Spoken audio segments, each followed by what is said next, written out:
Hello વિદ્યાર્થી મિત્રો, હું તમારું માનવ ક્લાસીસમાં ફરી હાર્દિક સ્વાગત કરું છું.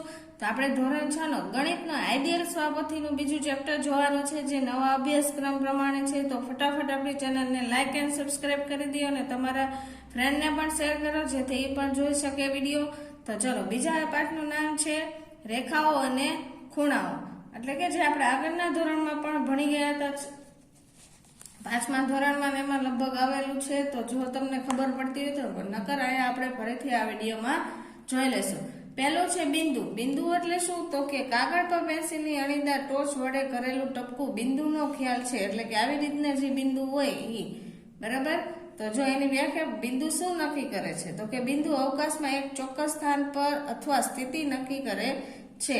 એટલે કે કોઈ જગ્યા ઉપર ફિક્સ, એટલે જે માપ આપણે લેવાનું અહીંયા નક્કી થઈ શકે છે, એવું કહે છે. બિંદુ માટે મોડેલ કાઉન્સમાં નમૂના તરીકે ઉપયોગમાં લઈ શકાય તેવી કોઈ પણ બે વસ્તુઓના નામ. તો કે પેન્સિલની અણી અને પેન વડે દર્શાવેલું ટપકું, એટલે કે બિંદુ. હવે છે રેખાખંડ. રેખાખંડ કોને કહેવાય?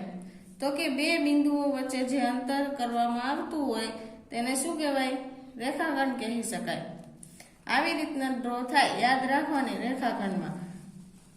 અને તમે એને એ બી પણ લખી શકો અને બી એ, આવી રીતના એ અને બી, અથવા બી અને એ પણ લખી શકાય છે. નીચે તમને એનો પ્રશ્ન પહેલો આપેલો છે, બિંદુ પી થી બિંદુ ક્યુ સુધીના રેખાખંડને કેવી રીતે દર્શાવવામાં આવે છે? તો જો મેં હમણાં શીખવાડ્યું હતું, એ અને બી અથવા બી અને એ. તો એવી રીતના પી અને ક્યુ અને પી.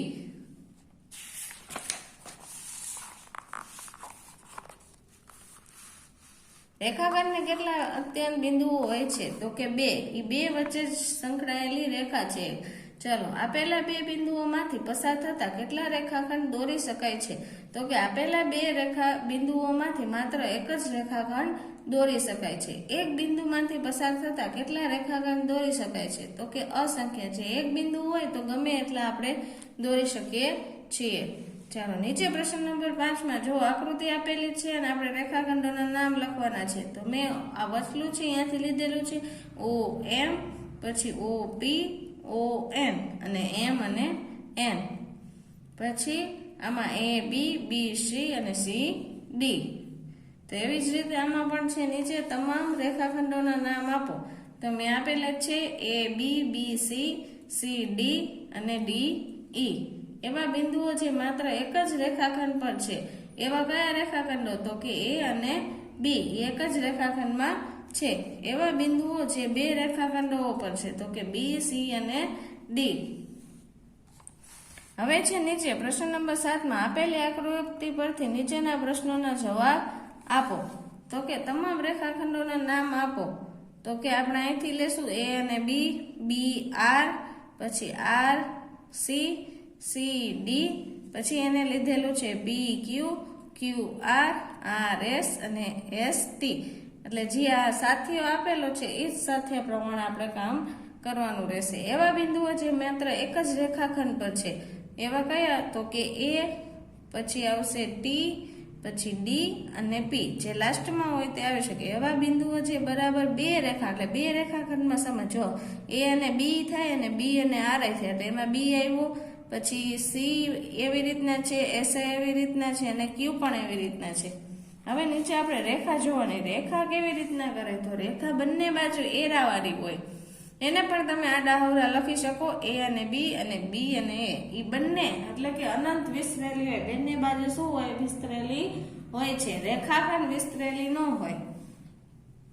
રેખા પર અસંખ્ય બિંદુઓ આવેલા હોય છે. આ પણ તમારે યાદ રાખવાનું. રેખા પર કેટલા બિંદુઓ હોય? અસંખ્ય બિંદુઓ.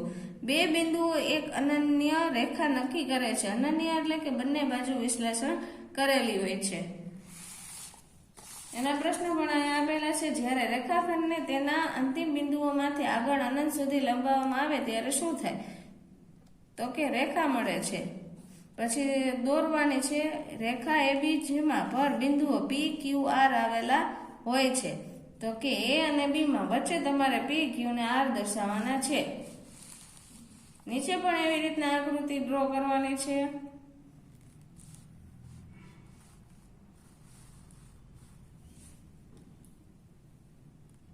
પાછળ જોઈએ હવે તો એમાં કિરણ છે જે એક જ બાજુ વિસ્તરેલું હોય છે ને એ પણ જમણી બાજુ. તો જો કિરણ એ એક રેખાનો એક ભાગ છે જે એક બિંદુથી શરૂ થાય છે, એટલે અહીંથી શરૂ થઈને આ બાજુ, એને તમે ઉલટાવી શકો નહીં. આવી જ રીતના તમારે લખવું પડે એ અને બી, કિરણ એ બી એ લખો તો શું થાય, ખોટું પડે. તો આ ખાસ તમારે વિદ્યાર્થી ધ્યાન રાખવું, કિરણ એક જ બાજુ વિસ્તરેલું હોય છે, એક જ દિશામાં અનંત સુધી જાય છે. જો અહીંયા પણ લખેલું છે.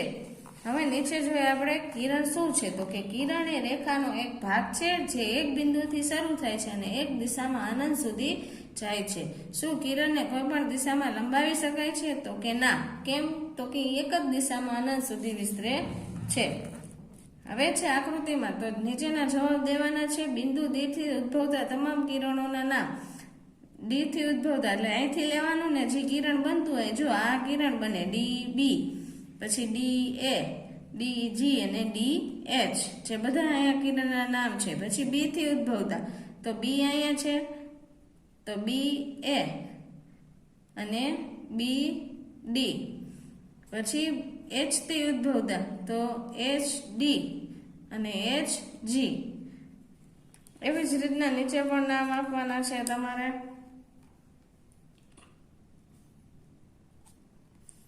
બિંદુઓ કે તો આકૃતિમાં જે બિંદુઓ બધા આપેલા હોય તમારે લખી નાખવાના. આ બાજુ પર એક અલગ આકૃતિ આપેલી છે.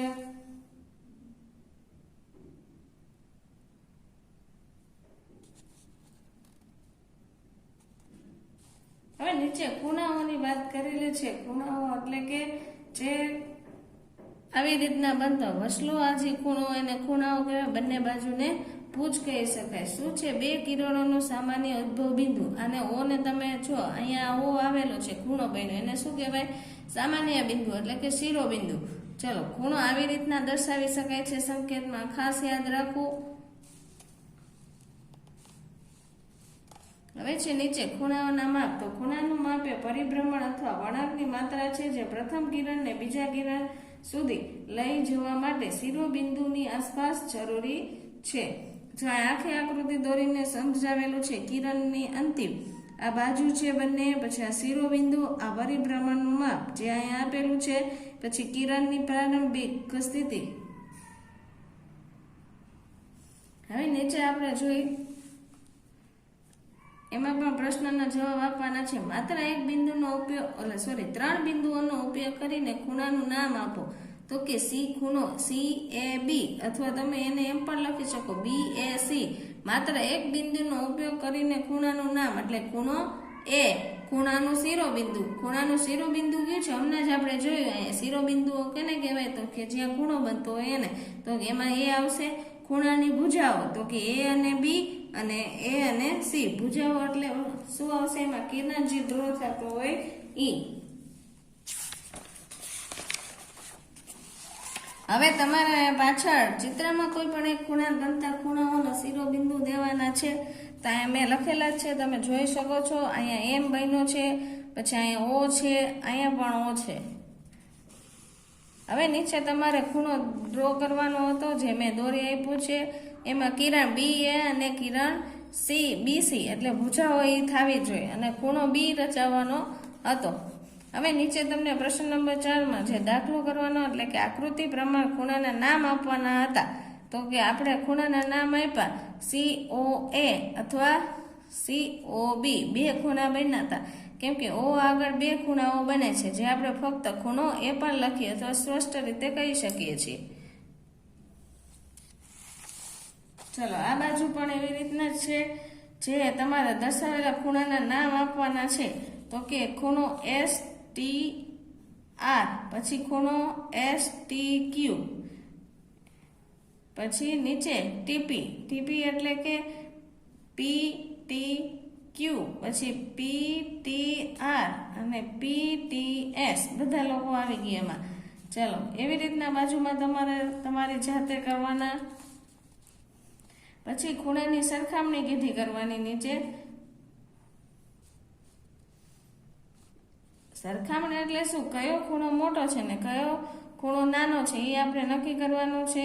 એટલે કે લેસ ધેન ગ્રેટર ધેન એ તમારે કોણ માપકના મદદથી ખબર પડી શકે. કોણ માપકથી માપશો એટલે તમારે કયા ખૂણા કેટલા અંશના છે તમને ખબર પડશે. જે આના ઉપરથી આ કોણ માપક છે જે આના ઉપરથી તમને ખબર પડી શકે. આવી રીતના માપ લઈને કે કઈ ખૂણો કેટલા અંશનો છે, બરાબર. અને નીચે તમારે માહિતી લખવાની રહેશે.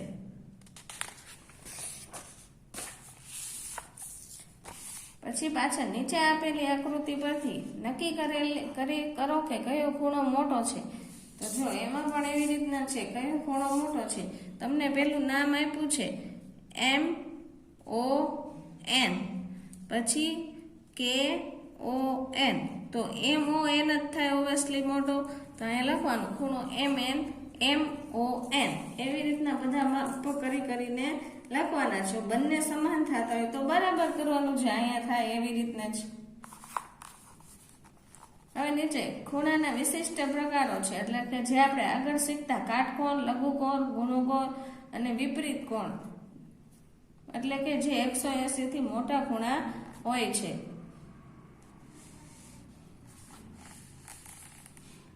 આ કાટકોણ છે જે એલ આકારના બનતા હોય, ઊંધા સવરા, એ બધા આપણે ધ્યાન રાખવાના રહેશે.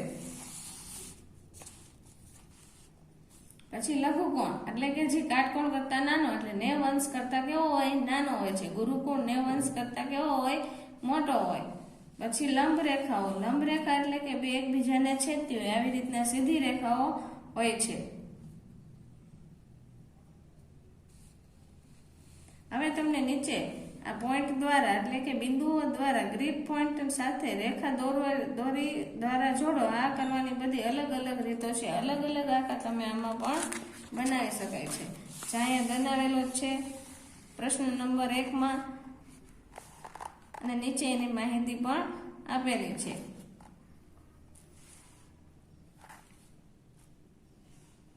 જો નીચે સીધી આકૃતિ પેલી આપેલી છે PQR, તો એને કેવો કહેવાય, સરળ કોણ એટલે 180 પૂરેપૂરો. પછી ગુરુકોણ એટલે કે 90 થી 180 ની વચ્ચે આવતો એવો. પછી લઘુકોણ જે 90 અંશ કરતા કેવો હોય છે, નાનો. અને કાટખૂણો એલ આકારનો હોય છે. આ બાજુ વિદ્યાર્થીઓને જાતે કરવાના હતા. મેં પણ મારા એક્ઝામ્પલ આપેલા છે મારી રીતે. તમે અહીંયા કોઈ પણ તમારા પણ એક્ઝામ્પલ લખી શકો છો. જે ગુરુકોણ ખૂણો બનતો હોય, કાટખૂણો અને લઘુકોણ, બરાબર. હવે નીચે છે, નીચેનામાંથી કયા લંબ રેખાઓના ઉદાહરણો છે, તો કે ટેબલ ઉપરની સપાટી પાસેની ધાર, તો એ છે એનું ઉદાહરણ. હા. પછી રેલવે ટ્રકના પાટા, તો એ ક્યાંય ઉદાહરણમાં આવતું નથી. પાઠ્યપુસ્તકની સામસામેની બાજુ, તો કે ના. પછી પાઠ્યપુસ્તકની પાસેની બાજુ આવે, સામસામેની ન આવે, કેમ કે દૂરથી જે પાસેની બની શકે. મૂળાક્ષર L બનતા રેખાખંડો, તો હા, એ પણ આપણે ઉદાહરણમાં લઈ શકીએ. પછી મૂળાક્ષર V ના ખૂણાઓ. પછી આકૃતિમાં આધારે પ્રશ્નોના જવાબ છે. તો આકૃતિમાં અંદરના બધા લઘુકોણની સંખ્યા, કે આમાં કેટલા લઘુકોણ બને છે, તો આપણે 18 થાય. પછી આકૃતિની અંદર ગુરુકોણ, તો એ 6 બને છે. પછી ખૂણાનું માપ. હવે ખૂણાના માપ જે મેં હમણાં તમને કોણ માપક બનાવેલું હતું એના આધારે આપણે કહેવાનું છે. જો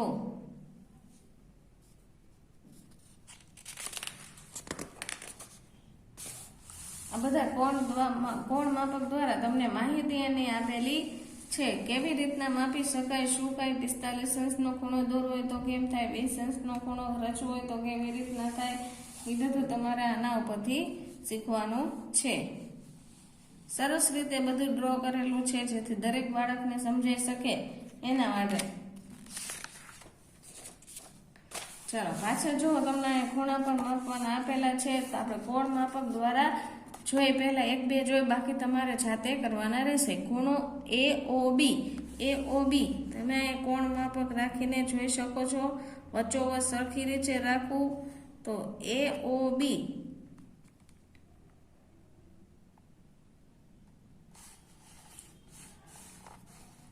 તો એ આ રીતે છે.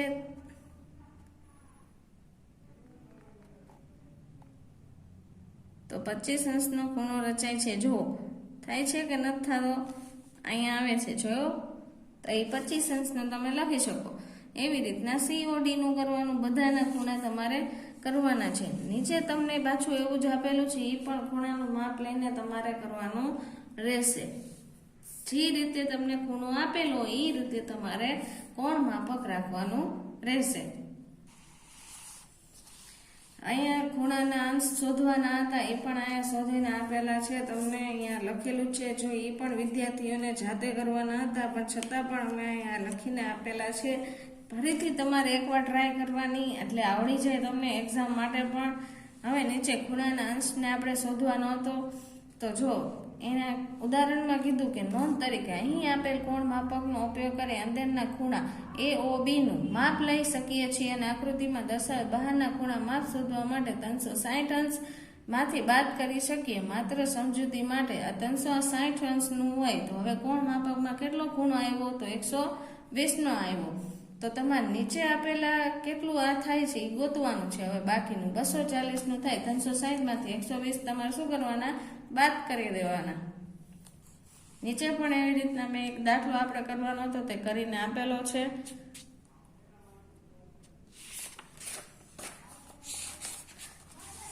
પાછા પણ ખૂણાઓના માપ શોધવાના હતા, તે પણ અહીંયા શોધેલા છે.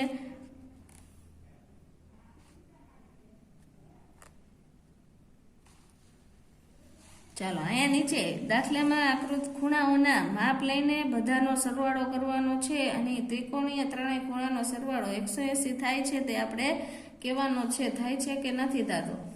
ચાલો નીચે તમને આપેલા છે કે એક ઉપર કાંટો આવે ને 12 ઉપર મોટો કાંટો, તો ક્યારે કેટલા અંશનો ખૂણો રચે છે, તો કે 30 અંશનો. એવી રીતના 2 ઉપર હોય તો 60, 3 ઉપર હોય તો 90, 4 ઉપર હોય તો 120, 5 ઉપર હોય તો 150, 6 ઉપર હોય તો 180, 7 ઉપર હોય તો 150, 8 ઉપર હોય તો 120, પછી 9 ઉપર હોય તો 90, 10 ઉપર હોય તો 60 અને 11 ઉપર હોય તો 30 અને 12 ઉપર હોય તો 0. હવે આ કોષ્ટકમાં તમારું અવલોકન અથવા નિષ્કર્મ લખવાનું છે, એટલે કે વિદ્યાર્થીઓને આ અવલોકનમાં કયો ખૂણો બને છે એ પણ કહેવાનો છે અને કેટલા અંશનો બને કહેવાનો. કે એક ઉપર કાંટો આવે તો 30 અંશનો ખૂણો બને છે, જે લઘુકોણ ખૂણો છે. એવું બધા નિષ્કર્મ તમારે અહીં આપવાના છે. નીચે તમને પ્રશ્ન નંબર 7 ના શું કાતર કેટલી ખુલ્લી છે તે ખૂણાનો ઉપયોગ કરીને દર્શાવતું શક્ય છે. ખૂણાનું શિરોબિંદુ શું હશે, તે ખૂણાની ભુજાઓ કઈ હશે તે તમારે કહેવાનું છે. તો મેં લખીને તમને માહિતી દ્વારા સમજાવી દીધું છે.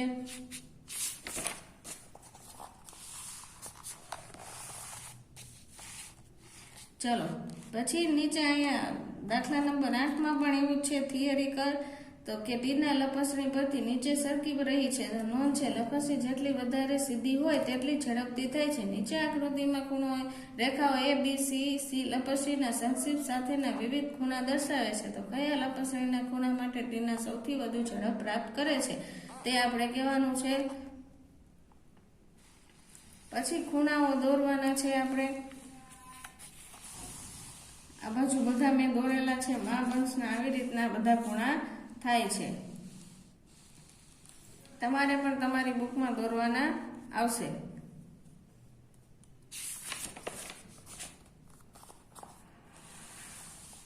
ચાલો આ બાજુ પણ વર્ગીકરણ કરવાનું હતું કે લઘુકોણ, કાટકોણ, ગુરુકોણ, સરળ કોણ અને વિપરીત કોણ. એટલે કે લઘુકોણ 90 અંશ કરતા નાનો હોય, કાટકોણ 90 અંશનો હોય, ગુરુકોણ 90 અંશ કરતા મોટો, 180 સુધી જોઈ સરળ 180 નું માપ આવે તો કે 100 એને સરળ કોણ કહી શકાય ને 180 ઉપર ન થાય એને વિપરીત કોણ કહી શકાય.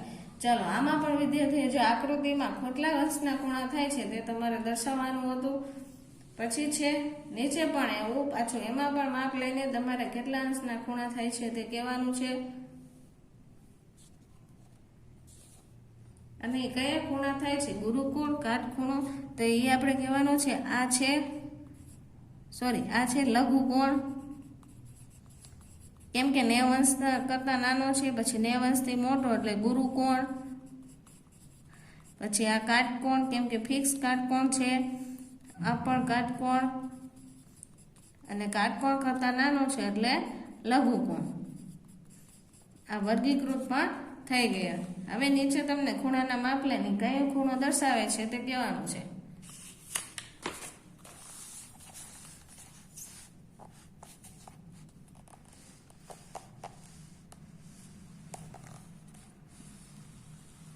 એવી જ રીતે આ સમજાવેલું છે આકૃતિમાં પણ.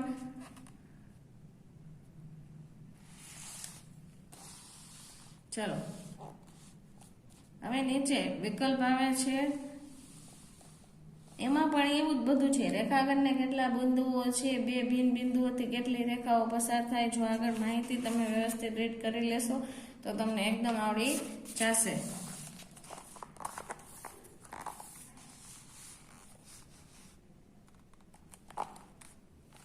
આમાં સી ઓપ્શન આવે છે, પછી આમાં ડી છે, અને આમાં એ છે, અને આમાં બી. હવે નીચે એની ખાલી જગ્યા પણ આપેલી છે. હવે ખરા ખોટા છે.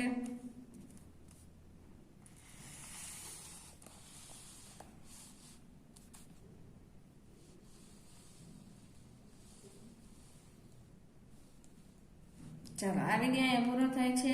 તો આપણી ચેનલને લાઈક અને સબસ્ક્રાઈબ કરવાનું ભૂલવાનું નથી, અને વધુ વખત શેર કરો, તેથી દરેક વિદ્યાર્થીઓને વિડીયો નવા અભ્યાસક્રમ પ્રમાણે છે એટલે મળતો રહે.